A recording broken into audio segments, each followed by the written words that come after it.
అందరికీ నమస్కారం. Welcome back to our channel విజేత స్టడీ సర్కిల్. ఈరోజు మనం ఈ వీడియోలో ఆంధ్రప్రదేశ్ ఉద్యోగులు మరియు పెన్షనర్లకు జూన్ జీతాలు పెన్షన్లు పూర్తిగా ఎప్పుడు జమ అవుతాయని చెప్పి చాలామంది అడుగుతున్నారు. దానికి సంబంధించినటువంటి క్లారిటీ మనం వీడియోలో చూద్దాం. అందుకనే ముందుగా మన ఛానల్లో అందరికీ జీతాలు పెన్షన్లు జమ అయ్యే వరకు ఎప్పటికప్పుడు 100% ఖచ్చితమైన తాజా సమాచారంతో వీడియో చేయడం జరుగుతుంది. అలాగే మన వాట్సాప్ గ్రూపులు ఉన్నాయి ఉద్యోగులు మరియు పెన్షన్లకు సంబంధించి.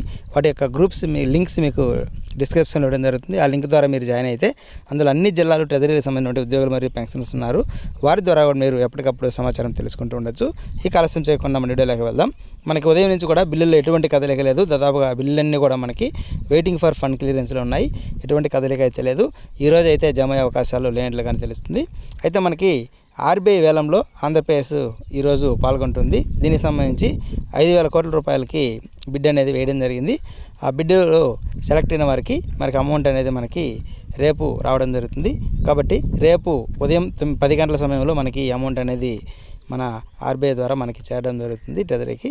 అప్పటి నుంచి మనకి ఈ జీతాలు పెన్షన్లు జమ కావడం అనేది ప్రారంభమవుతుంది. ఇక్కడ మనం ఒకసారి గమనించినట్లయితే దాంట్లో ఇక్కడ మనకి ఉంది 2వ తేదీ బిడ్ పేమెంట్. దానికి సంబంధించి bid will made during the banking hours on July 3, 2024. July 3వ తేదీ అనగా రేపు బ్యాంకింగ్ అవర్స్లో దీనికి సంబంధించినటువంటి అమౌంట్ ట్రాన్స్ఫర్ చేయబడుతుంది అని చెప్పి మనకి ఆర్బీఐ ఇచ్చినటువంటి అందులోనే మనకి మ్యాక్సిన్ చేయడం జరిగింది. కాబట్టి ఖచ్చితంగా రేపు 10 గంటల ప్రాంతం నుంచి మనకి ఈ అమౌంట్ వస్తుంది. కాబట్టి ఉదయం నుంచి లేదా ఈరోజు సాయంత్రం లేదా రేపు ఉదయంలో బిల్లుల్లో కదలిక వచ్చే అవకాశం ఉంది.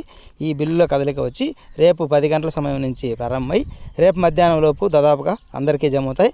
ఏవైనా మిస్ అయింటే మిగిలిన వాటికి కూడా దాదాపుగా రేపు సాయంత్రం లోపు 100% జీతాలు పెన్షన్లు ఖచ్చితంగా 100% జమ అవుతాయని చెప్పవచ్చు.